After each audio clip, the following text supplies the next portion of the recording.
All the measures that were introduced during the pandemic were for the good of your health, and none of them will be used to exploit you financially in the future. Phew.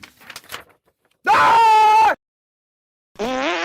Hello there, you 5.6 million awakening wonders. Thank you for joining us today on our channel, where together we investigate truth. When I say together, your comments below help us formulate, create, and understand these stories. We're learning continually because of you. That's why it's important you subscribe, comment below, give us a thumbs up if you indeed enjoy the content, and stay awake so that you can continue to discern truth from fiction, so that you can continue to see how media, big business, and state power collaborate to create, manipulate, and control your reality. For a long time, you've suspected that something was wrong, and you were right. Now we're able to illustrate clearly with evidence exactly what it is. And people will call you a conspiracy theorist, and they'll call me a conspiracy theorist, but we don't care. Actually, I don't like it. No, I don't mind. I like it. I don't care. Let's see the latest story. First, you might think, oh, this isn't a big story. You'll know because you're clever. But some people think, oh, this is no big deal. MasterCard are introducing a controversial biometric payment system that requires a face scan. So, yeah, at first, oh, this is convenient. Oh, it's so convenient. I can just use the old face to pay for things. I've always called this my moneymaker. From moneymaker to money taker. It's an interesting story, though, of course, because a lot of you, and I read your comments, so I know this, believe that we're moving towards centralized currency. So it'll be easier for power to manipulate, control, switch off your money. We've seen that kind of thing happen already in Canada. And a lot of people think that the pandemic created conditions where regulations could be introduced that will advance the agenda of the powerful. But let's just have a look at the news story in its neat mainstream media form before we distill it further together. How convenient would be to pay at the cash register by simply showing your face or scanning a fingerprint? Yeah, it's so hard, isn't it, when you have to sort of go like this. It's exhausting. If I have to go like that. I mean, just that's twice I've done it now. Oh, I've overdone it. Well, this is now a reality in Sao Paulo, Brazil.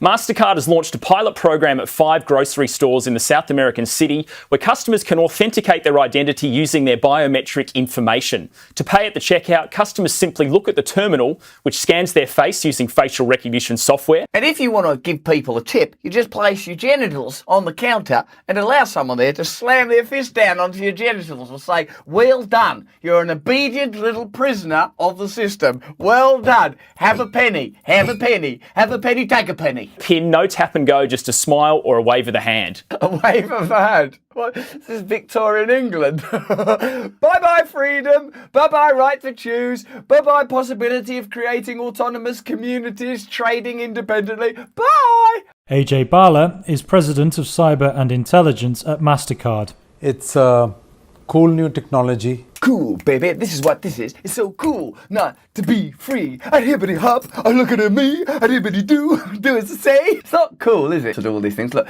technology and ingenuity are very exciting. I recognise that I'm talking to you now, probably on your phone, possibly on a laptop. Maybe you're an extraterrestrial discovering this 1,000 years from now, thinking, what happened to humankind? Well, I'll tell you, extraterrestrial, we didn't stay awake, and we let systems centralise currency. We gave away all of our freedom. We bickered about cultural stuff like bloody idiots when we could have awoken and bonded together and gone deep within ourselves and created new systems. If only we trusted, yeah, get ready, me, the guy in the hat. With a smile, their face, or just wave. So you can forget the clunkiness of taking your wallet out or your devices out or cards out. Oh, I'm so exhausted. Oh, clunk. Oh, clunk, clunk. All my money. Oh, there comes the old clunky old phone clunking about. Not like my face. I don't have to carry that. It's already on my head. Oh, it's all so convenient. Oh, I'm carrying my freedom around everywhere. Why bother looking at a sunset? Oh, clunk, clunk. Why bother kissing my loved ones? Clunk, clunk, clunk. Why don't we just take a single cell out of my body and just observe that in a lab for all eternity? Just floating listlessly for an endless miasma. Clunky, clunky, clunky old life. But not everyone agrees we should share our biometric data.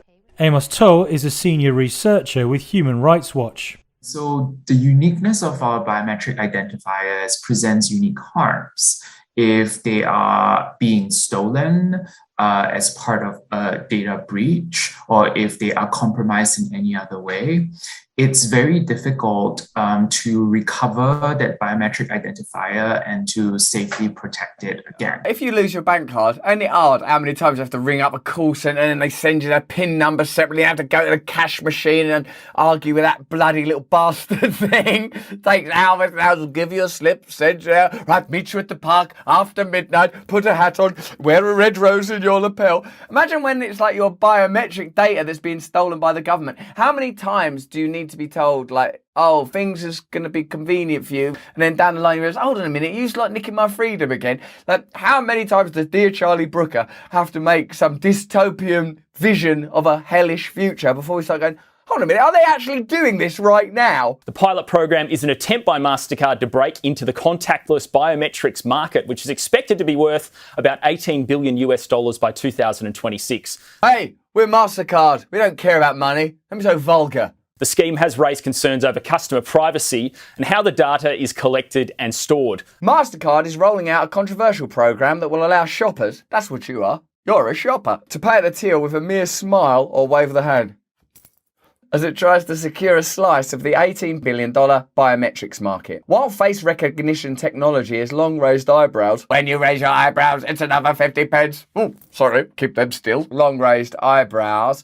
among civil rights groups. The payments giant said it was pushing ahead with the biometric checkout program it claimed would speed up payments, cut queues and provide more security than a standard credit or debit card. How much convenience do you want? Is they going to get to the point where you go, we've worked out the most convenient thing is just to take you straight out of your mother and fling you into a grave. There you go. We've saved you a great deal of trouble there. Once enrolled, there's no need to slow down the checkout queue, searching through their pockets or bag, MasterCard said. Where's this going exactly? How far down this rat run are you willing to go before you start looking at possible alternatives? You know, it's like a chip in your wrist, it's your face, you're paying for stuff with your face. Like in the mad pursuit of what? Convenience. Like at some point, I'm starting to think, I might be better off just in the woods with a tent and a stick. So this is the wrong direction. MasterCard also claimed that the new payment system would be more hygienic, tapping into health concerns that came to the fore in the COVID pandemic. Oh, health concerns, we're free from touch. What kind of world are we being marched towards, where human contact is regarded primarily as dangerous, where convenience is the main thing that we pursue?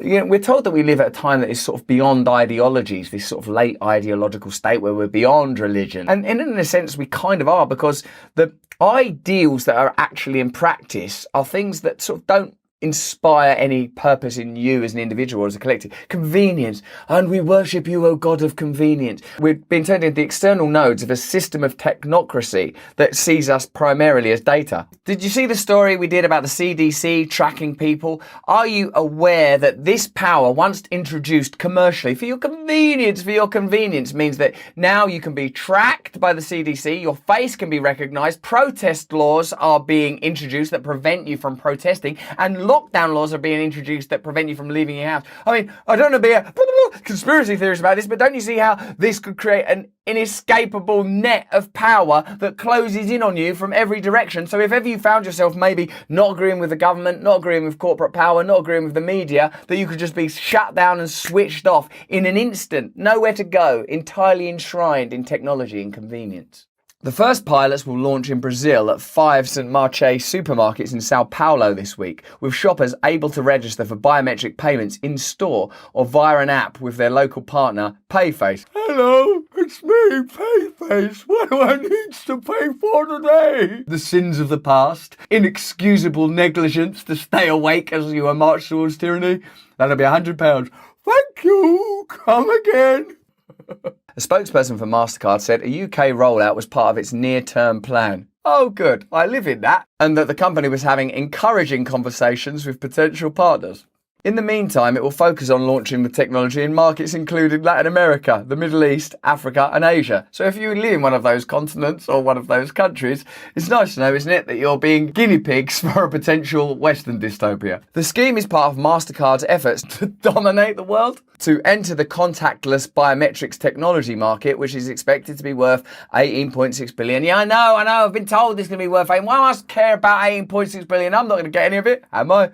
No. By 2026, according to data by KBV Research, the payments giant is competing with big tech rivals such as Amazon, which has used palm readers at its stores, which has attracted criticism from US politicians due to data privacy concerns. Palm readers?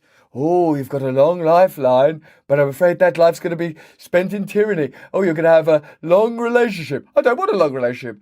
You're fucking having one! Ow! MasterCard pointed to research suggesting that 74% of global consumers, because you're consumers on a globe, had a positive attitude towards biometric technology. Yeah, we've been trained to. Though activists have long raised concerns over data storage and tracking. Legitimate concerns, because those things are actually happening. Activists like Edward Snowden, who's in Russia, or Julian Assange, who's in hell. Although they could also have just been paying for a sandwich. Oh, thank you for my sandwich. Is that a positive attitude?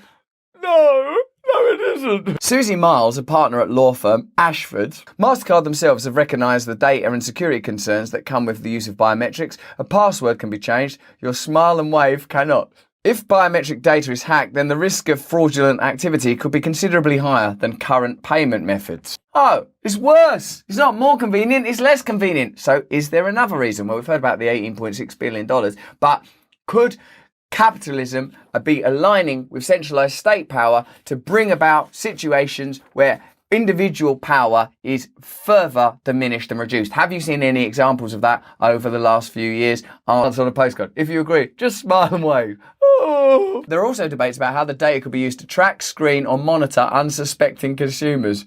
Of course that you can be tracked and monitored. The whole of this pandemic has been defined, to some degree, by stories of people being tracked, stories of data being hacked, concerns about how this new regulatory power will be used and potentially misused. All the while, we're continually distracted by cultural issues that, while important to a degree, will be irrelevant if we don't bind together and develop some sort of popular power. While it seems MasterCard have taken steps to protect and encrypt this data, as biometric payments become more commonplace, the use of such data is likely to evolve and it will inevitably become harder to protect individuals' rights to privacy, Miles said. So it's actually going to make things worse. It's another example of how the coronavirus pandemic has been used to introduce powers and financial opportunities for already powerful institutions, corporations, states. All the while, we're told, oh, this is for your health, it's for your benefit, it's for your convenience. Well, maybe you and I should take some time and in the comments discuss what we prioritize in this life. What is important to you? What world do you want to live in? How do you want to exist? Is convenience what you prioritize above all else? And are you happy with granting that much power and authority over your life, your precious, precious life, to these, in my opinion, potentially nefarious enterprises? I'm not suggesting the individuals are nefarious. I'm saying there's this kind of systemic wickedness that comes about as a result of limitless gain. But that's just what I think. Let me know what you think in the comments below. Give this video a thumbs up if you like it. Commenting really helps us as well. It helps us to grow our channel and to grow what we do. 60% of you now subscribe, but I'd love all of you to subscribe if possible. Turn on the notification bell if you can. If you enjoyed this video, have a look at one of these ones. They're both fantastic videos that will really make you laugh. And if you have time, please sign up for my mailing list so I can tell you about unique events online. I do like Zoom calls where hundreds of people, just a few hundred people come on and we chat. It's fantastic fun. More important than any of that, please stay free.